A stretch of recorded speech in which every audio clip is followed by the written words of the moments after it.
Hey, Nick, what's up, man? Oh, what's up?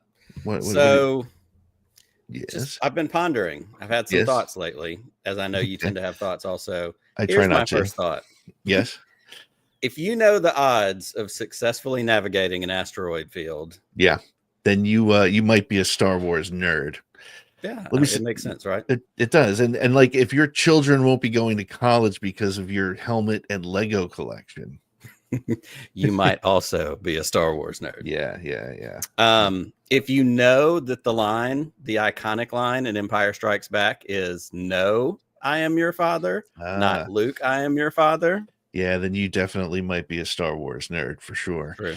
Well, okay, what if you know the difference between the T-65 X-Wing and a T-70 X-Wing? 100% you are a Star Wars nerd. Yeah, I think so.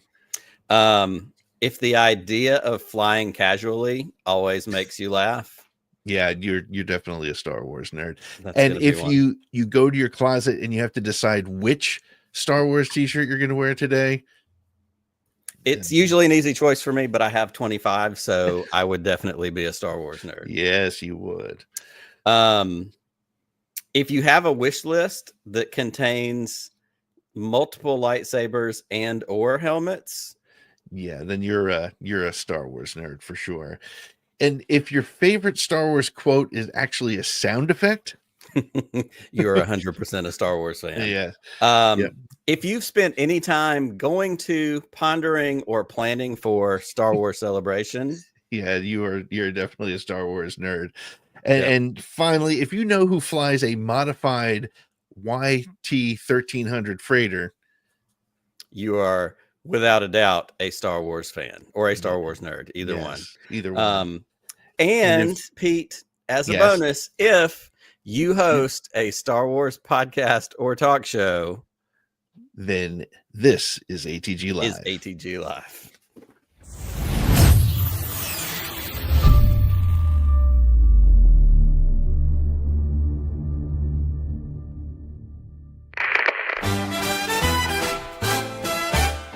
Lightsabers hum, they light up the night. Pete and Nick keep the galaxy bright.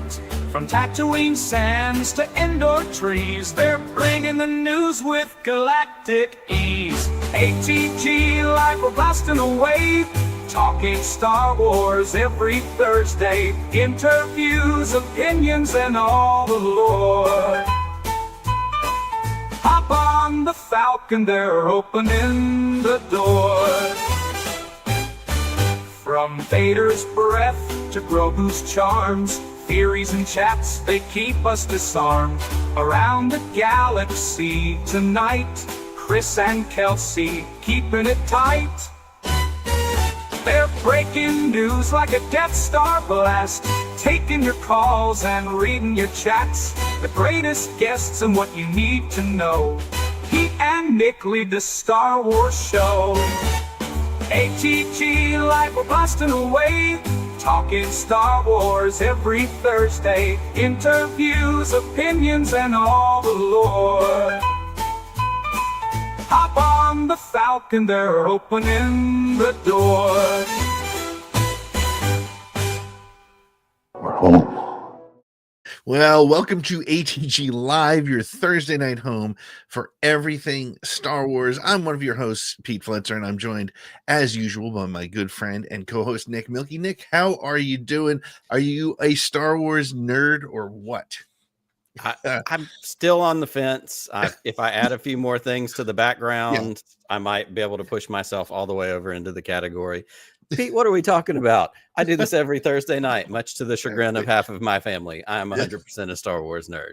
Exactly. Absolutely, I am.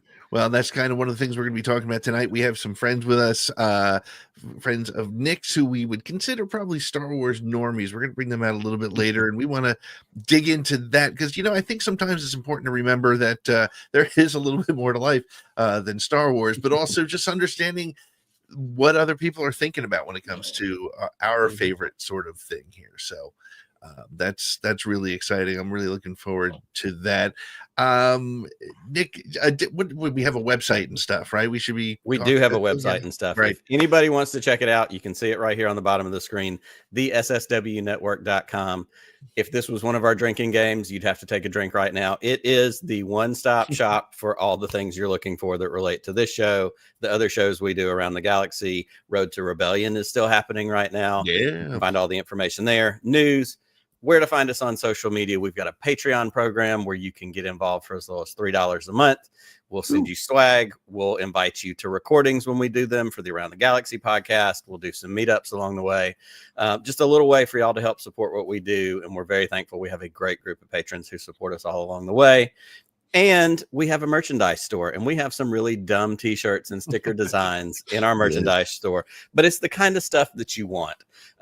So we'd love for you to check that out. It's not just our logos, although if you want to wear our logo around town, more power to you. Yeah. But also there's dumb ones that are silly, and half the time they come from silly things we say on this show. So go to the SSWnetwork.com, check out everything that's there. And we are grateful that you're hanging out and watching, and we're grateful for any support that you give us. Absolutely. And as Nick was saying before, Road to Rebellion is our Andor after show, the official ATG after show. And we enjoyed Andor so much that we are keeping that thing going, and we're stretching it out as long as possible because, honestly, it's one of my favorite logos we've ever done. So we got to keep that going. But in addition to that, there's a lot to talk about. If you're listening and it's podcast only, so you go to the podcast stream and check that out. This past week, we dropped an episode with David Jesse from Tatooine Sons, Becca Benjamin from Tarkin's Top Shelf, and Colton Ogburn from Screen Crush. And we recapped the entire season. We looked at it as a whole. We looked at it as going forward. And this week on Tuesday, we're going to be dropping one with our friend Stephen Kent, who is a political journalist, expert, reporter, much more conservative than Nick and I, but it actually was a very fun, really interesting, in-depth conversation. So that's going to drop on Tuesday. And then we're going to end Road to Rebellion with a show that's taking your calls. We want you to leave us voicemails at that number right there with your thoughts or questions. We want to address some outlying questions. I got a question today from a guy who's been listening every week from the UK. And he says he can't call in, but he's happy to leave us a question. So he sent us an interesting question. So send us your questions, send us your comments, your thoughts. Did you love the show? Did you hate the show? Just let us know. We would love to hear from you. And we want to work that into our finale. So that's, and just by the way, before I forget, you will notice that there's no Kelsey and there's no Chris tonight. Chris had another engagement, and Kelsey is not feeling well tonight. So it's just us kids. So things get a little wonky. Nobody to keep us in line. We're going to go all kinds of crazy tonight. The parents are away. Yes, you're right. Yeah, mom and dad are not home. Look That's out, right. It's going to get weird. Time to get nuts. Risky business style. Wait, maybe not. Maybe not. Speaking of getting nuts, Nick, let's do our toast for the night. It is the time for the toast for the night. And the toast is leaving without me. Toast is leaving the building. It is. We are continuing our tradition. We are continuing with Millennium Falcon. Woo. And I'm not going to explain every single month. I've started doing that every week, telling everybody what this is. If you need to know what this is, if you're new here, first of all, thank you and welcome. I'm about to drop this Millennium Falcon in this glass of beer, and as a form of a toast. Chewbacca into this glass of beer. Pete's driving the greatest co-pilot of the Millennium Falcon into his beer. And I'm going to raise the toast, and we've got a little short video clip that we're going to run. And the goal is to finish your beer before the video clip or the audio clip ends. And this month, it is Millennium Falcon because we like pun. I'm going to raise my toast tonight, and you're going to appreciate this, and I have to tell on myself. We got the news, I think, 2 days ago that George Wendt died. And was most famously, George Wendt was Norm on Cheers. Like most of us, I grew up watching Cheers. Honestly, as a kid watching that show, the feeling that came from seeing somebody walk into a place that was their place and to be welcomed by their friends. Like for most of my life growing up, I thought, I want a place where I'm a regular. I want a place where like everybody knows my name. They know me. And here in the last few years, me and my kids have gotten that. Here in Alabama, where we live, we have a local barbecue spot that we go to on Mondays. It's our regular get together after school. Dad gets to have a beer. Everybody gets to have a Coke. We do homework. We catch up. We see how the week's starting out. And I've gotten to kind of like I'm not Norm, but that's my spot. But here's the funny part of this story. When I saw that, I thought, oh no, he was in Empire and he died. And then I had to sit back for a minute and realize, no, that was John Ratzenberger, who was also Cliffy. in Cheers. That was Cliffy. It was not Norm. So I did have a brief, almost turn in my fan card moment, but I'm going to raise our Millennium Falcon toast tonight to George Wendt, to the joy he brought everybody as Norm on Cheers. And also, of course, as always, to everybody watching and hanging out. Cheers and happy Millennium Falcon.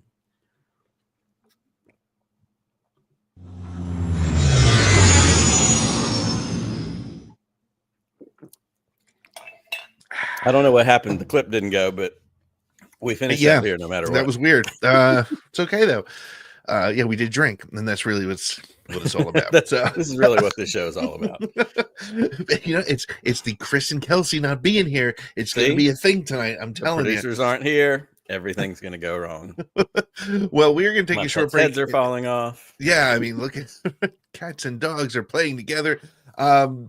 We're going to take a short break, and when we come back, we're going to be joined by two guests who you probably have never heard of, and that's what makes this fun this week. So let's take a quick break, and when we come back, we will be talking about Star Wars from a normie point of view. This is ATG Live.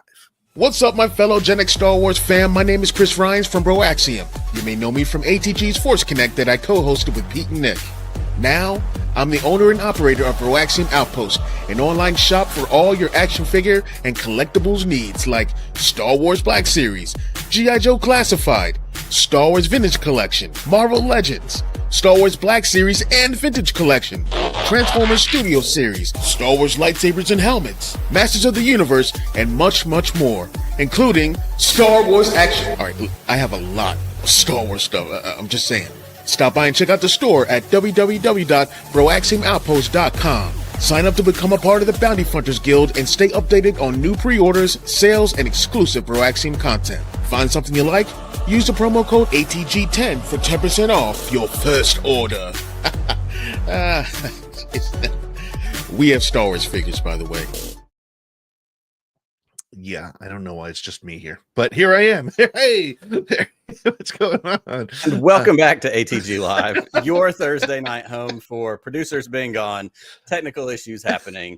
During that commercial break, my video froze. I could see everybody on the bottom still moving, doing their thing, but nothing was happening. So, I'm not kidding. This never happens when why we're not allowed to be in charge of things. How did we do this before we had Chris and Kelsey for the last we did it like for a year and a half and no problems. I don't know.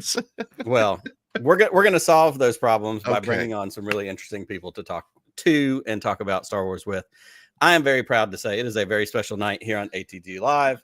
And I do want to make one thing clear before I introduce our guests. We're going to use the phrase normie or normal Star Wars fans tonight. This is in no way derogatory. This is not a bad thing. Pete and I are the outliers. We say this all the time. We're the freaks. We're the ones that spend every week podcasting and texting all the time about Star Wars and all that kind of stuff. Right. We are too invested. We're a little too close to it all. But we know that we are the outlier, and that the majority of people who love Star Wars are fans like Scott and Brian, who are going to be with us tonight, and so many other people that we know who see me wearing a Star Wars shirt in the grocery store, and they go, "Oh, I like Star Wars," and that's a bad move, because I'm going to be like, "Oh yeah, what do you think about this? And what do you think about that?" And they're like, "Oh, dude, I just like Star Wars." So now that that's out of the way, if we talk about being normie Star Wars fans, that is very much a good thing. That is not a bad thing at all. But I am excited to welcome to the show tonight two very good friends of mine, Brian Miller and Scott Phillips. They are the normal Star Wars fans that I mentioned. They have loved Star Wars all their life. We text about it when there's new shows on.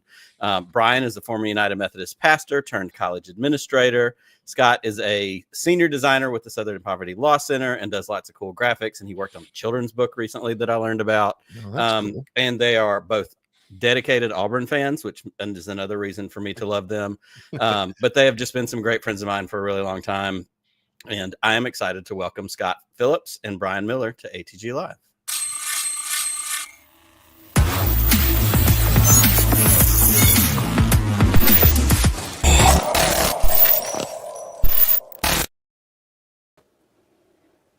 Gentlemen. Hello. See, this is how you know that they're normies, because they didn't say hello there, right? Like that's number one. That's number one. So That's just because they were worried you would hit him back with the General Kenobi. Right. And that see, this is rule number one, but that's good. Well, guys, I am really glad that you're here because first of all, I'm kind of relieved to know that Nick actually has friends outside of this podcast. It was a relief when he said he was going to bring some people on. But before we jump too deep into all of this, maybe tell us a quick little bit about, you know, who you are and maybe your first experiences with Star Wars, a little bit your Star Wars journey. Why don't we start with Scott? Oh shoot! I was going to make Brian go first. Yeah, it's fun. Well, first, thanks for having us. Oh, this is and fun. On a night when all the gremlins are coming out, this is fun. But I do want to say too how much I've enjoyed, and I was glad you guys were talking about the Road to Rebellion continuing because I've really enjoyed ingesting all that great content and just, you know, really think it's great what you guys have built, and just props for that. But I was sitting here as you guys were going through your opening segment. My mind is blown. Nick, John Ratzenberger was in ESB. Yep. Yeah. He's in Hoth Base. He's got the little vest on and the hat, and he's got a mustache, the whole deal. Okay. They overdubbed his voice though, so you wouldn't recognize him. Yes, they did overdub his voice. Yeah. Well, and so yeah, I mean, like Empire is really I remember exactly where I saw that movie. I was 5 when the original film came out. Right. So I probably saw it. I'm assuming I eventually saw it on the big screen. But you know, I was growing up as HBO came out and it started having, you know, all these films. So, you know, that's where I got to see it over and over again. But yeah, it would by the time of Empire and Return of the Jedi, you know, I had Millennium Falcon, Twin Pod Cloud Car. I did not drop this Boba Fett in my old fashioned because I would be no good for the rest of the show. But yeah, I mean, I think, you know, it was something, and it's probably not a unique, you know, circumstance where a parent takes you to Star Wars and they find something as an adult, you know, whether it's, you know, Han Solo's one-liners, and the kids, you know, gravitate to the droids who provide the comic relief. And Sure. It was just, yeah, it was just such a unique world and new, and I just loved it. And yeah, as Nick said, right, like I have other obsessions that I don't have room for another obsession. So I guess that's kind of why I have to remain somewhat a normie. But like Nick said, I'm texting him about, wait a minute, tell me about this character that I just saw in Ahsoka, or, you know, the like. So it's a good feeling to be my friend's Wikipedia, where they're like, I could go look it up, or I could just text Nick and ask him. Right. Yes, exactly. Brian, what about you? Well, in some ways it's similar to Scott. I mean, I remember watching Empire in the theater, but I'm not sure that it was the original release. I wonder if they re-released it when, right before Return of the Jedi. That seems like something that they probably did. Yeah, they probably did. So I think but I was baptized into Star Wars as a young child. Probably my older brother did that. So shout out to Darren. Who probably brought me along with the action figures and got all into it. Even subscribed to the comic book for a while. Oh, which is weird. I remember nothing about them. There's probably not a lot to remember from them, although Chris, if he was here, would have given us a hard time. I was going to say, Chris would be celebrating right now because notoriously on this show, Pete and I have never read the comic books, and we get crap from it from our producer, Chris, who is a dedicated hardcore comics guy. So you would actually be a better Star Wars fan at this point than we are. So maybe you're not the normie after all. And just for the record, I looked it up. It was re-released in 1981 before before Jedi came out. So yes, that's probably when you saw it then. Yep. I'm sure that I remember them in connection with one another. So that's probably what it was. Well, but and I never got also- into the, yeah.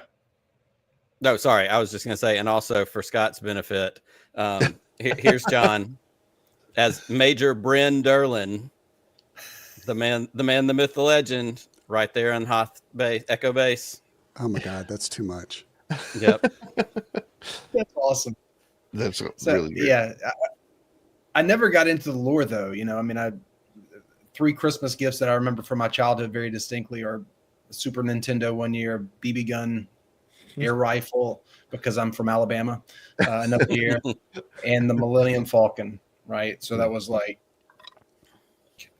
top 3 ever, but never really got into the lore, never looked back. It was like, so I got baptized and confirmed and then left the church for a little while. Hey, you're always welcome back. You know that. Right. we have open blast doors here. So we have themed this show from a normie point of view, which is obviously a great play on Obi-Wan saying from a certain point of view. I will also admit to my bad fandom. Pete made the thumbnail and the graphic for that earlier this week and sent it to me. I was like, yeah, that looks great. And like 45 minutes later, the light bulb went off. I was like, oh, I see what you did there. I get it.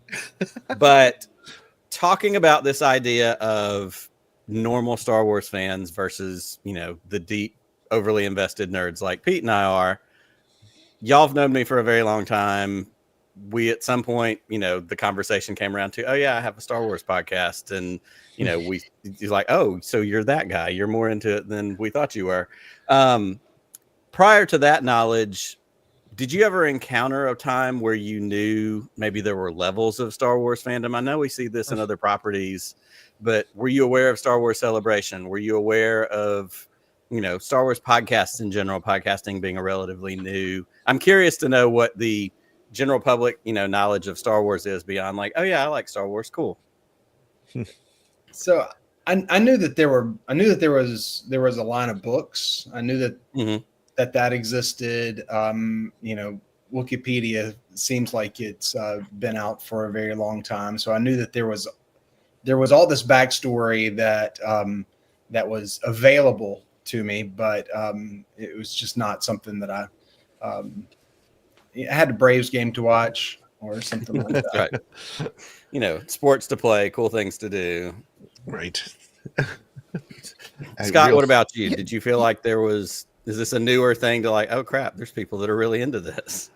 No, I don't think it came as any big shock to me either. A very similar answer to Brian. You know, I was one of the very early, like, listen to podcasts just because you could find whatever it was that, again, these obsessions, right? I specifically remember, I think for me, right, like, I guess I was kind of the sweet spot age-wise for the original trilogy, but then there was kind of a void in the 80s, right? And then I outgrew, and maybe you guys know and would have to correct me, like, when all of the animated series and all of the other things started happening. But I do remember I was probably in college when the Thrawn trilogy came out. Okay. And I remember buying, and I'm just a terrible reader. I'll just say it. I'm a visual person and just I don't. And now I'm regretting it as I get older. I'm starting to find things that I can immerse myself in and get interested in. And so after Ahsoka, I had to go back and finally read Heir to the Empire and loved it.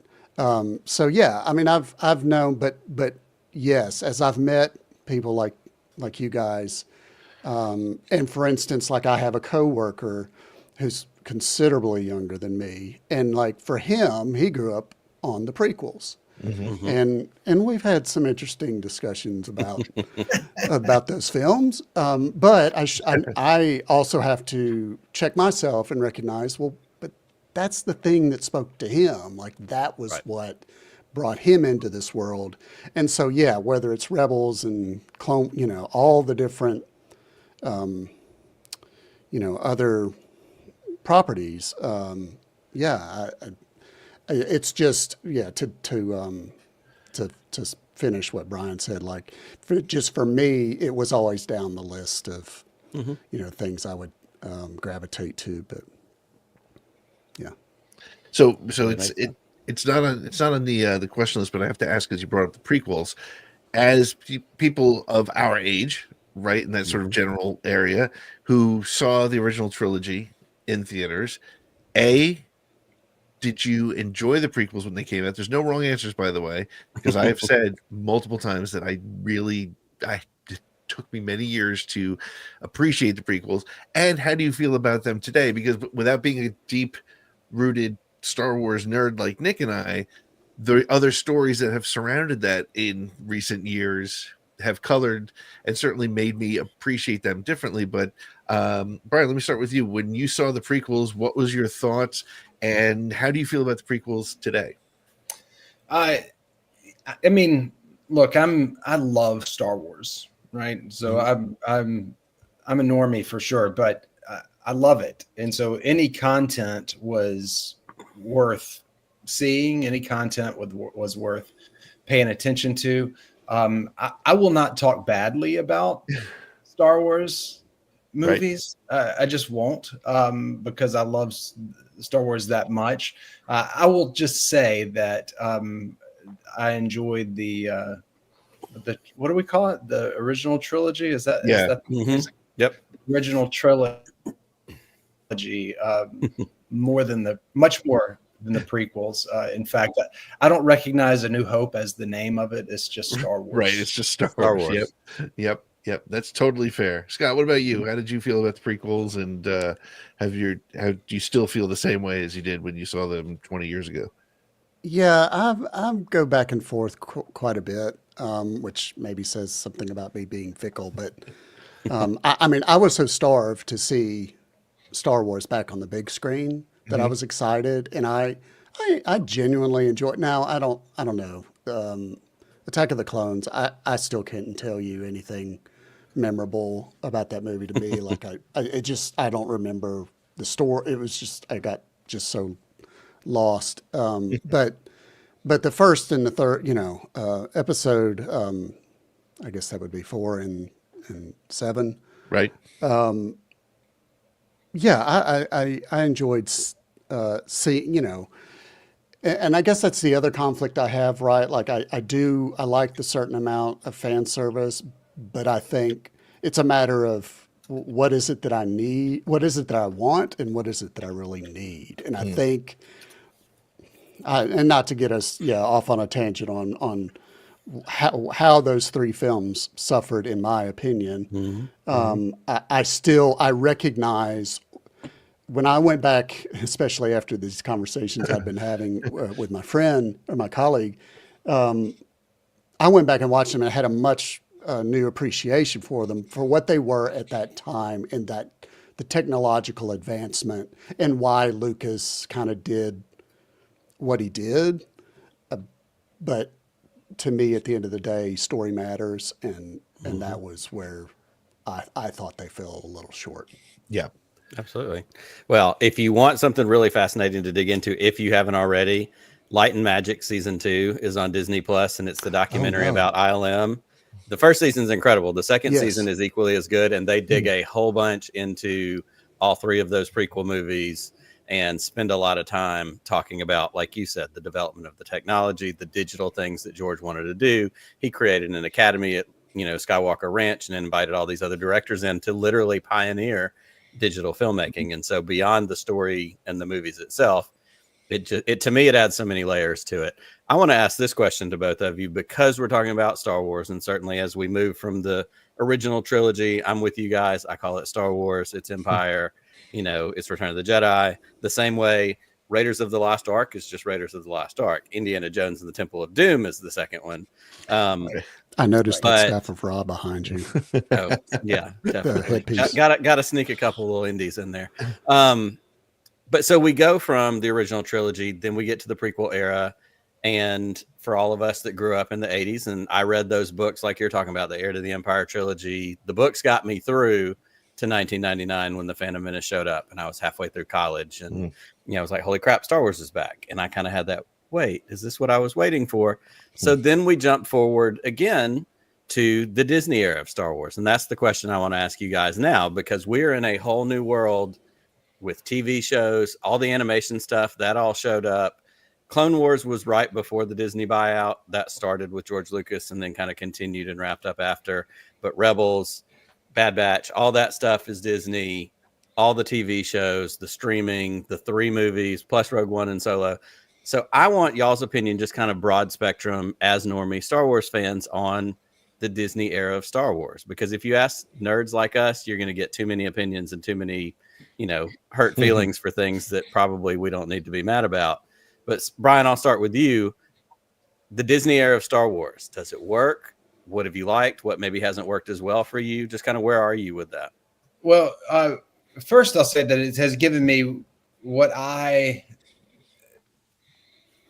guess my favorite Star Wars production since the original trilogy in Rogue One. I just love Rogue One. Yes. Loved it.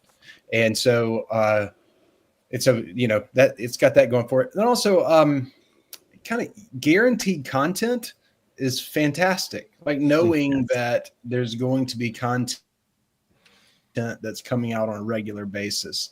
That's great. And it's not going to be hard to find. It's going to show up right in your app. That's fantastic. But I've watched a lot of what gets put out, and I'll just say mileage varies on how good it is, right? So maybe it's a little overkill. I don't know, but I don't think I think it's good. And I don't know. The other piece is, I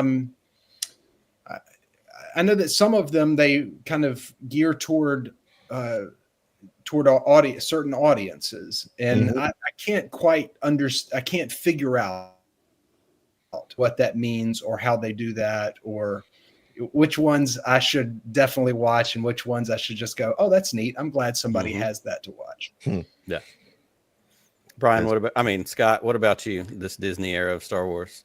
Yeah, and I'm glad that Brian hit on that, because about audience. I mean, that's something in my field that it's like, if you want to move somebody, or if you want to, a call to action, well, it's like you got to first determine your audience. And I do, and I don't envy Lucasfilm, right? Like that is bound to be a challenge. I think, this might be a lazy answer, but I think in some respects, Disney's the best thing and the worst thing that has happened to that franchise. But maybe it's more of a result of the timing, right? Because like with all of these media companies splintering and having to launch their streaming platform and fill it with a bunch of content so that we can get our subscribers up and bring a lot of people to the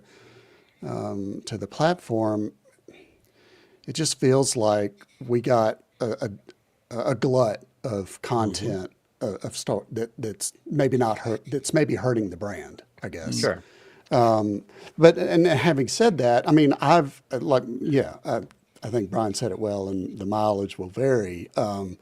Like some of I think I've watched I haven't watched like Rebels. I think that is something that is going to be on my list, because I feel like it fills in so many of the gaps. And we talked about this I don't want to get on my soapbox, Yeah. but it's top tier. It's one of my favorites. And Yeah. it's the thing I always say, for not being the target audience for it, it's probably my favorite thing in the Disney era of Star Wars. So, and now I forget what else I was going to say on the subject, but it's, I know what it was. Like, I liked ATGLive. I liked seeing somebody tell me the director's name. Leslie Headland. Leslie Headland. Headland. Like, I felt like, much like Tony Gilroy, that she was taking some creative license and taking some risks.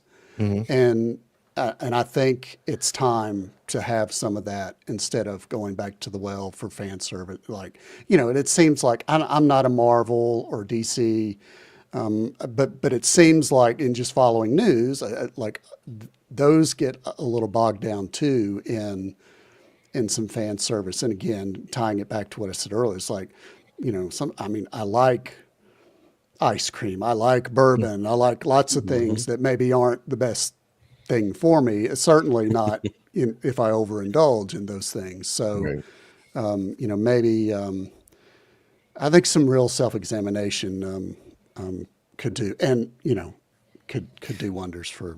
And I think there's an interesting point in that because, as we've discussed before, George Lucas created Star Wars, had Star Wars until 2012 when he sold it, or whenever that buyout was. And it was, for all intents and purposes, an independent business. It was him. It was his passion. It was Lucasfilm. It was Skywalker Sound, Light and Magic, all that stuff.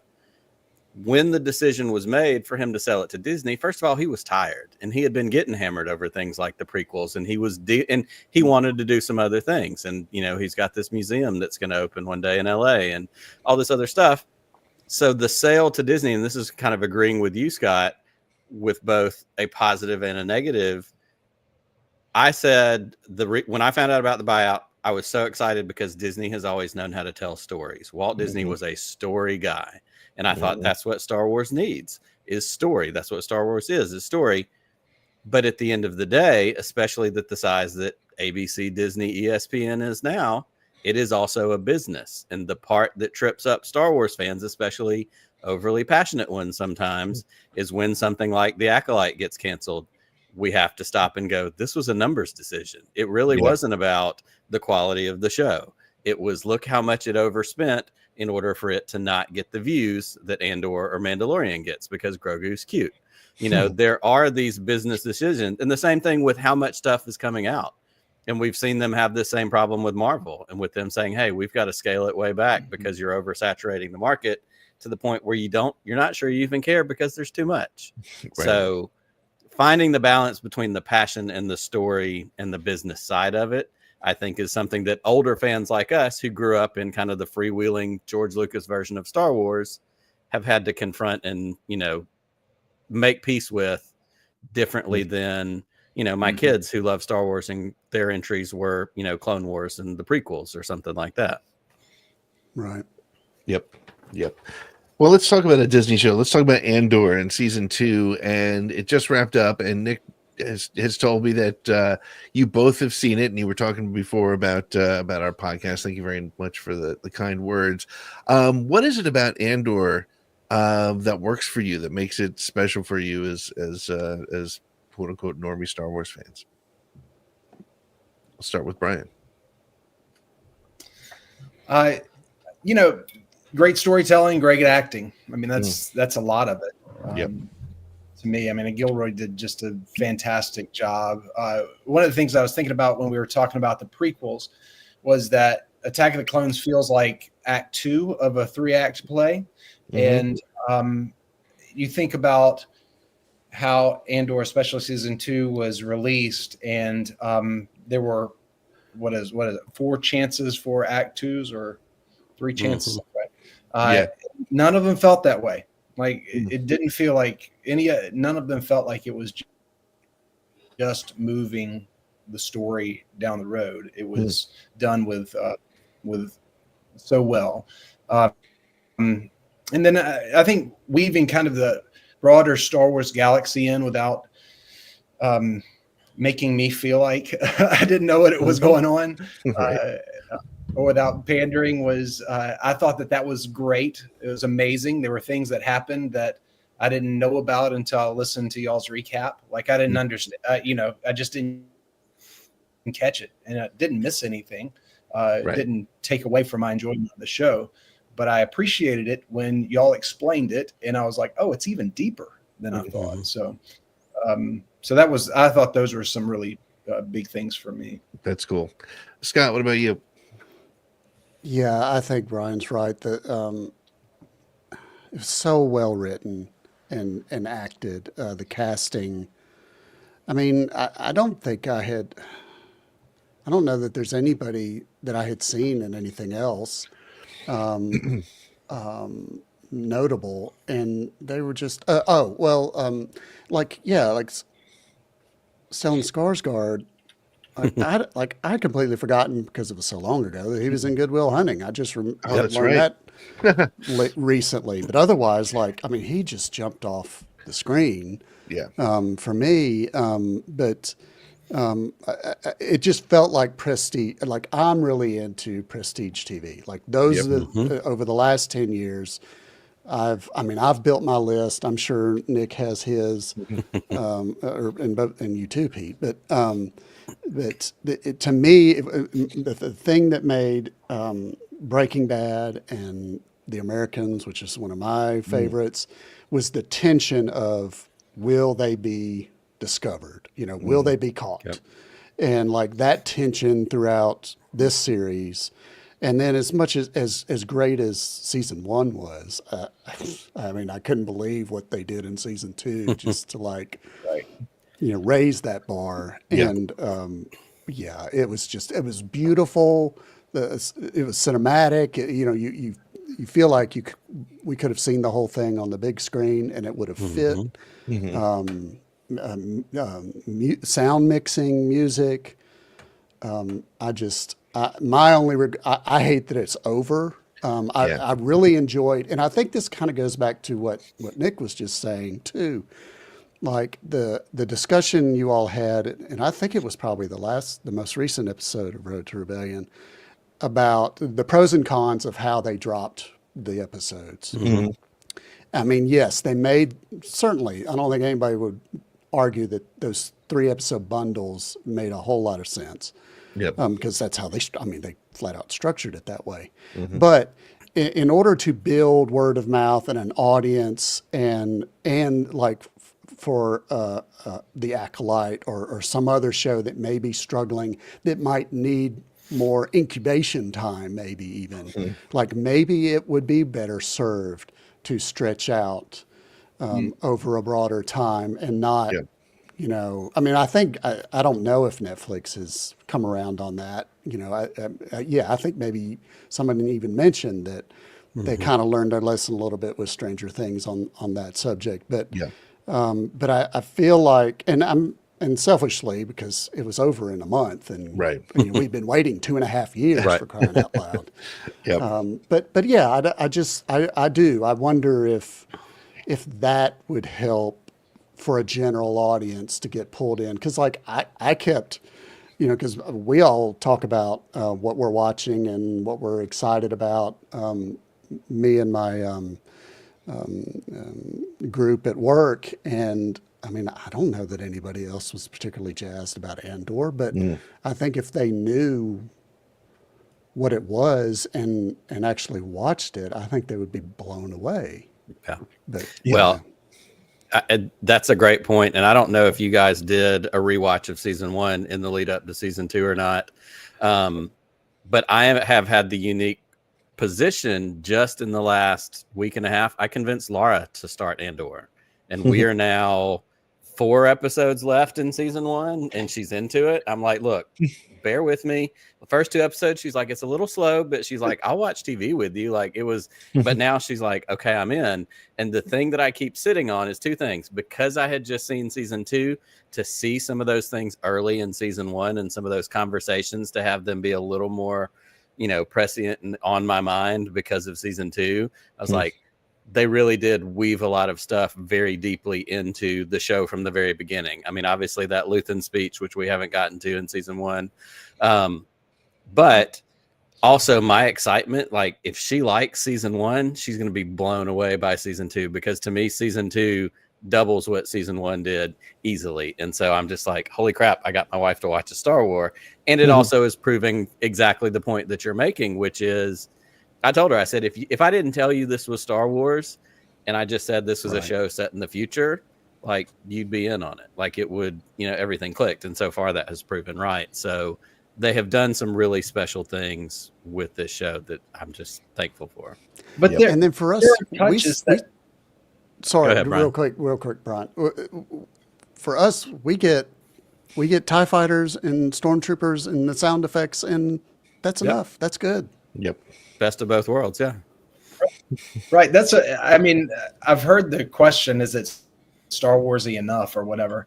And I mean, it feels like Star Wars to me. You know, it feels like, you know, from early, I think of, I forget of Return of the Jedi, the planet Ewoks.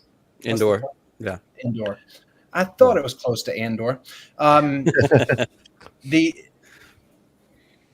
know, it feels like Endor in the first couple of episodes, and I felt like it was slow in the first couple, and I worried that meant that I didn't have the back knowledge that I needed. But man, it came on and really got my hopes up, and the hopes were paid off in the end. It was fantastic.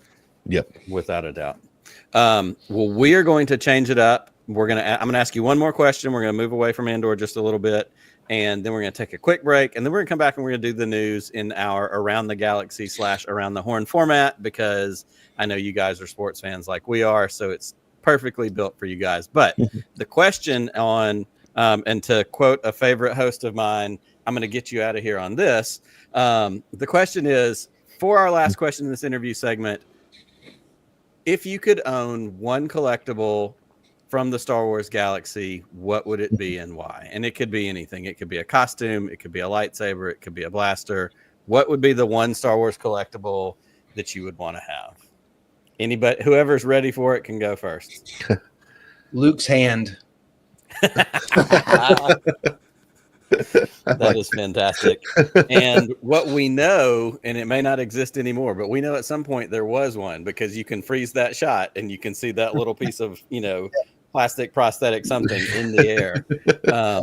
That's amazing. The first Star Wars celebration I went to in Orlando in 2017 with our good friend Chad Gibbs, they had a big booth from Prop Store, and they had some of these screen used props and different things. And they had a model of the bottom of Cloud City, and it had the antenna where Luke is hanging, and it was the wide shot model. It's literally like a piece of wire with like some threads wrapped around it. And you're looking at it up close and you're like, this is from Star Wars, but like, that's what they shot in this big wide shot with a matte painting and all that stuff. So there's probably a deteriораted rubber hand floating around somewhere in a box that was from Empire Strikes Back. So that could be yours, Brian. Could be yours. What about you? What about you, Scott? What do you got? No, I mean, it's cheating, but like, I mean, Darth Vader's costume. Yeah.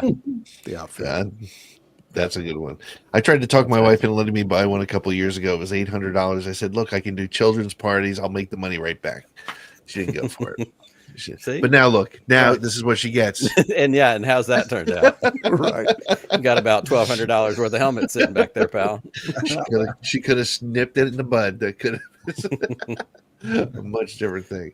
Well, if Brian and Scott, if you want to hang out with us, hopefully you will. We're going to take a quick break, and when we come back, we're going to go around the galaxy to take a look at the news. So we'll be back in just a moment with more ATG Live.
Well, welcome back to ATG Live, your Thursday night home for all things Star Wars. And we don't care if you're a normie or you're a nerd or wherever you fall in that category.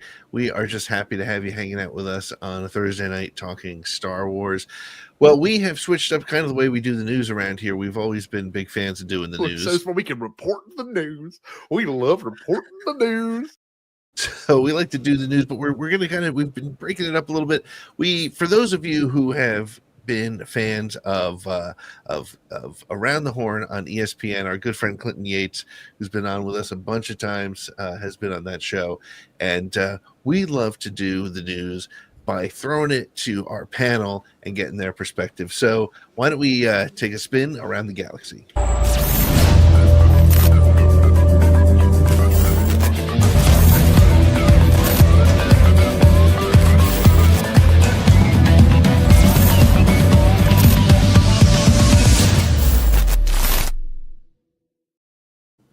All right, we are back with again without having our. There we go. That feels better. Now look at that. That looks better. That is a much better way to do it. So we are going to go around the horn. We had 4 news stories that we picked up this week that we've been keeping an eye on, and we want to get a sense from all of you what you think of it. Scott and Brian, you're familiar with Around the Horn, I imagine, right? Absolutely. Yeah. RIP. Yeah, that's right. Big shout out. Last episode of Around the Horn is actually tomorrow. Yes. So big ups to what has been an institution on ESPN for a good long time now. And what a great way to do things too, right? Oh, man, it's really cool. Well, we have 4 stories for you all to talk about, and the first one we're going to talk about tonight is we talked a little bit about it earlier in the evening, and that is The Empire Strikes Back. Just yesterday turned 45 years old. It is commonly thought of as perhaps not just the best Star Wars movie of all time, but maybe to some the best movie of all time. Nick, I'm going to start with you. Tell me, first of all, where Empire falls in your list, and second of all, why it is so loved, or maybe it shouldn't be loved as much as people say it is. If you think Empire shouldn't be loved, you might not enjoy Star Wars. But I will start here, and really just to get to the log line of it all, I've said this certainly for the majority of my life. Empire Strikes Back has been my favorite Star Wars movie and has been right there 1A, 1B with my favorite movie of all time with Raiders of the Lost Ark. Those two are right there in lockstep with one another. But here's what I'm going to say, and this is a hot take, and this is the thing that'll get me burned online, but I don't care. It is my favorite Star Wars movie, but I believe the best Star Wars movie is The Last Jedi. For the story, for what it does, for what it adds to the canon, the Luke Skywalker story of that. I love The Last Jedi, and that is a very unpopular take for a lot of Star Wars fans in the arena that Pete and I are in. So Empire and Last Jedi, they go together. Empire is my favorite. It's in my heart. It's what I grew up with. I love that movie. I love that it ends on a down note. We don't know what's going to happen. I love, Luke training. Hoth is so freaking cool. Like, I love all that. The asteroid chase. There's so many things in that movie that I love. But if I'm picking favorite and best, which I think can be 2 different categories, Empire is my favorite. I think The Last Jedi is the best. Yeah. Scott, what about you? Where does Empire fall? What are your comments and thoughts on Empire? Yeah, I believe it's the best. It's and what Nick was just saying, right? Like the different sets. I mean, you could tell he suddenly came into some money, like that. He had the budget to do the things he wanted to do this go around, and it showed. And just it doesn't end on a terrific happy note, and that's okay. Yeah. I mean, that's story, and that's life, and sometimes you don't get that tied up in a neat bow, ending. But yeah, it's just the best. Irving Kershner. Yep, that's right. Yep. Just, I mean, what an incredible. For George to give up the director reins and give it to him, and it turned out the way it did is really something. Brian, what about you? Where does Empire fall for you? And what are your thoughts on it overall? Yeah, so I think it is probably it is so hard for me to not just say Star Wars: A New Hope is my favorite. I mean, it's just nostalgia in me that that puts that up there. So it's going to be 2 on my list, and yeah, it's fantastic storytelling. I just want to know, was this the apex for paternity arguments, or was that Maury Povich? You are the father. I don't know. Right. That's Snow, I am your father. That's the line there, right? Yeah. So, I'm going to give you an extra point there because I like the Maury Povich reference there. So, Brian, since we got you on the screen, I'm going to move on to our next story, and that is that K2SO had a different origin story.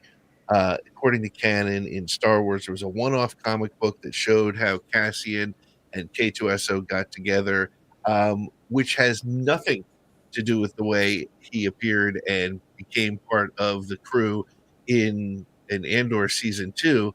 And when asked about it, Tony Gilroy just said, "No, I'm not paying attention to that," and decided he wanted to do it his own way. How do you feel about him throwing away what is considered this new form of canon in Disney just because he didn't want to do it that way? I cannot emphasize this enough. Don't care. Yep. We did that. It matters not to me. I mean, but I'm Normie, so but it matters not to me. I mean, I think from listening to you all, I think that he was faithful to so many parts of the lore that if he, if in this one situation he did something a little differently than what had been done before, I mean, look at how well it was done. I would trust him, right? Yep. I would trust him. Yep. Nick, what about you? I know you're a giant comic book fan, and all those comic books that I don't read. And this is Tony Gilroy from the beginning, though. Coming into the show, knowing he was going to run it, he kind of notoriously said, "Yeah, I don't really know Star Wars," and that made a bunch of people mad. But you know what he does know how to do? Tell a good freaking story. And you know what Star Wars has? They have a story group, and they have Pablo Hidalgo, and they have all these other people that are going to come in and make sure it fits. And they're going to say, "Hey, this would be a good place to put all these things in the background of Luthen's antique shop," that all the nerds like us are going to be like, "Holy crap, that's Han's whip and carbonite, and that's, Jar Jar's energy shield, and that, that stuff is there." I'm with Brian. Like, this super doesn't matter to me. And that's not, and there's a tough point in there, because if you love comic books, if you're a creator of any kind, you don't want, and I can't think of the name of the author who wrote that comic book, you don't want to crap on the work that they did. You don't want to say what you did wasn't important. Right. But we've also dealt with this for the last 12 or 13 years since the Disney buyout, when they said, "Okay, all those books that you read in 7th and 8th and 9th grade and the Heir to the Empire trilogy and all those other things, they're not canon anymore. Guess what? Those are basically stories that are told around a campfire in a galaxy far, far away. Yep. We're creating a new canon." Yep. That still exists. The opportunity to do that. We've had that with Clone Wars season 7, the thing about Kanan when he was a kid. Like, we've had little moments of that pop up along the way. At the end of the day, I think what's going to put ratings on boxes, subscribers in things, is the story that's told on the screen, because that's reaching the wider audience. Roger. Yep, I would agree. Scott, what about you? How do you feel about it? Well, at the risk of lighting up the chat, I'm going to cross the streams a little bit and reference Star Trek. And Bring it on. there was an infamous episode in the 80s when William Shatner hosted SNL, and the skit is him addressing a Star Trek convention. And what does he say? Get a life, people. And that's what this makes me think of. Like, I mean, honestly, we talked about this earlier. Let the man cook. He doesn't have to go back and be true to the franchise. But what are we obsessing over? K2SO, what he did. He was a fun little, again, a droid to bring in a little levity into it, but the aspect of him being an Imperial droid turned and reprogrammed, it's just beautiful. You gotta love it, right? Awesome. Well, okay, cool. Well, we got another story. Scott, I'm going to start this one with you. John Boyega was recently quoted. They were asking him about I don't know how, again, as a normie, I don't know how much you guys are following the Star Wars news, but there is still on the docket a Daisy Ridley-led Star Wars movie scheduled to take place after the final prequel, and it's the rise of the new Jedi Order as led by Rey Skywalker. People have wanted to see John Boyega return, and his response was, I can't wait to watch it, sort of implying that he may or may not be a part of it, or that he's not a part of it. Scott, how do you feel about a post-sequel Star Wars movie without Finn and John Boyega? I mean, I'm okay with it. I honestly had forgotten that there was going to be another movie with Daisy Ridley, but yeah. I had wanted more Rey throughout the sequel trilogy. Right. Didn't get it, and so but I'm certainly cautious about the next movies. That's just me being honest. But yeah, I think the more that we can leave some of the past behind and start spreading our wings and exploring this faraway galaxy, then I think the better served that we will be as fans. Excellent. Brian, what about you? So I had to really track back in my mind to remember who Finn was. So, I know that it's probably real bad for a lot of people, but look, it's about Rey, right? It's about Rey. And if we get more Rey and we get more Skywalker, then that's positive. That's positive. So if Finn pops in, that's great, but not necessary for me. Well, I'm going to answer the question because Pete disappeared for a minute, but I know what the question is, and it's my turn. He can assign whatever points he wants when he gets back. I think that this is John Boyega playing the game. I think that we've seen this a million times. Robert Downey Jr., I'm done. I'm not in Marvel anymore. Iron Man died. Yeah, guess what? Dr. Doom. They're going to figure out a way to make it work. There have been so many actors who have said, well, I'm not a part of it. And he didn't even say I'm not a part of it. He just said, can't wait to watch it. Well, I can't wait to watch it and see how I did in the scenes with her. It could be the subtext of all of that. So I think he's going to be in it. I think there has been enough of a call from the fandom. I think that my personal opinion, and I hate Chris isn't here because I know he would have chimed in and glared at all of us, that Finn got done a little bit dirty, through some of that movie, and with the changes in the leadership between J.J. Abrams and Rian Johnson and back to J.J., we were kind of given this idea with The Force Awakens in that trailer that, this turned stormtrooper who was a black guy was going to end up being a Jedi. And he's in the poster at one point holding the lightsaber. Like, there were a lot of seeds that were planted for something that we didn't get to see harvested. We get little peaks in Rise of Skywalker. How did you know that? I felt that. All these things. He wants to tell Rey something. And then they pay it off a little bit in the Lego Holiday Special, which is a lot of fun.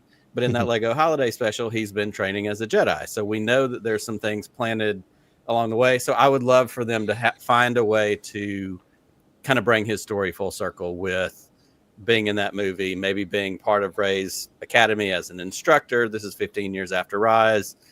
I think he's going to be in it. That's where I'm landing on that. Yeah. I would not be surprised at all if that's how it ends up. Well, we only have 3 contestants, so I'm going to end it at 3 stories. And Brian, you came in at 4 points, and that's because you didn't seem to care at all about Finn coming back, and that's going to bother me. Scott, you came in the middle. You had some hot takes, and I appreciated that. But Nick, and it's not just because you're my co-host, but this week you came out on top only because, and again, Kelsey is the expert at giving these points out. So no offense to anybody who lost. You might be better off having lost. But Nick, the floor is yours. What do you got? Well, I'm going to use my quick hot soapbox that we get here for winning the Around the Galaxy segment of this show to throw a shout out to our friends at ESPN, especially our friend Clinton Yates. Tomorrow is the finale of Around the Horn. Yep. Around the Horn has been on for, I think, almost 20 years now. It is a hallmark of every weekday afternoon. Everybody knows, Scott and Brian know that I'm a PTI Tony Kornheiser guy. Yep. You know, we built a lot of some of the formats of this show over the last year and a half around PTI stuff. Mm-hmm. And we're sports fans, and you can be a sports fan and a Star Wars fan. So to be able to take something like Around the Horn to get to know Arda and Ryan McGee and Clinton Yates and do a little bit of that. The first week we kicked off this Around the Horn, Around the Galaxy segment, we had Clinton on, and it was a lot of fun to get to do that with him. So I know it's been such a big deal for him, and so I'm thankful that he gets to wrap up that journey. If you're not listening to Clinton Friends on ESPN Radio, you need to be doing that because he also puts on a great weekday sports radio show. But I am just going to use my time to say cheers to Around the Horn and thank you for all the sports memories y'all have given us over the years. Excellent. Yeah, it's 22 and a half years, Nick. I just looked at November 2022 is when it first came on. Yeah, for sure. Well, we do have one phone call that we do want to play, and so why don't we get to that? Hi, I'm holding for General Hugs. Where are those transmissions you sent? So who talks first? You talk first? I talk first. A communications disruption can mean only one thing. Okay, I'll hold.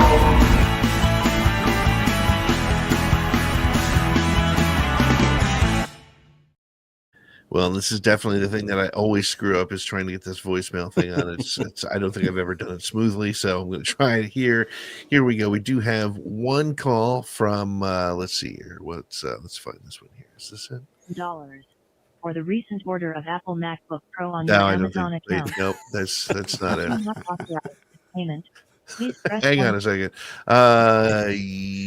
Is that the one about your extended car warranty? Yeah, that's I just wanted to play that because I thought it was funny that even the ATG line gets the scam calls. Yeah, I hope you rushed your payment. Oh, I did. I sent it right in. Turns out this MacBook must be on back order because I haven't gotten it yet. So, I'm sure it's on the way.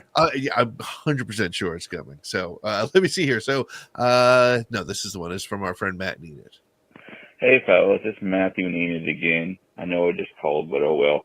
Hey, I was in the kitchen cooking my apple pie, and I randomly had a thought about something about your pod tonight about normies.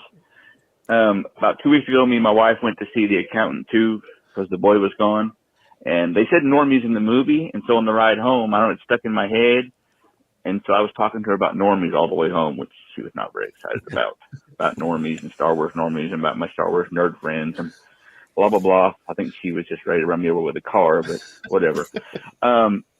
Your topic tonight, I don't know what kind of normies you got on your show.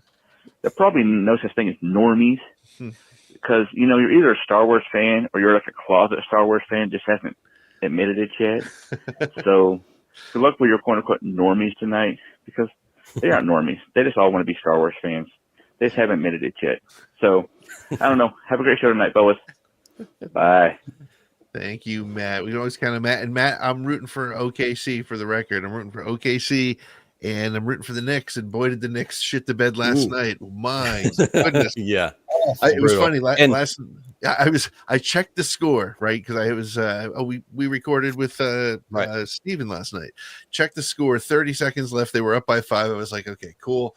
And then this morning I checked my phone. It was like, what bad news happened? Yikes. Well, and just for Scott and Brian's sake, for context, Matt lives in Enid, Oklahoma. He's been with us pretty much from the very beginning. He has supported us a bunch of different ways.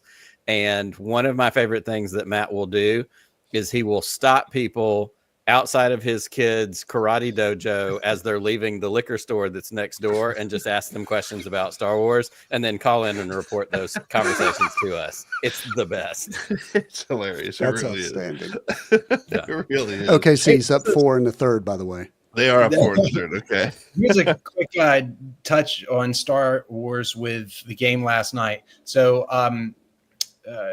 when Reggie Miller originally did the choke sign in Madison Square Garden, my first thought was the Vader in the conference room in Star Wars. The very first thing that came to my mind. That's exactly right. That was amazing. It was See, it's everywhere. Star Wars is everywhere. Everything comes back to Star Wars. It comes back. Yep, everything comes back to Star Wars. Well, Scott, Brian, thank you so much for hanging out with us tonight. It was really great to meet you. And like I said before, Nick has friends outside of this thing, which is really good news. We were really worried about him. But I've paid good money for these friends.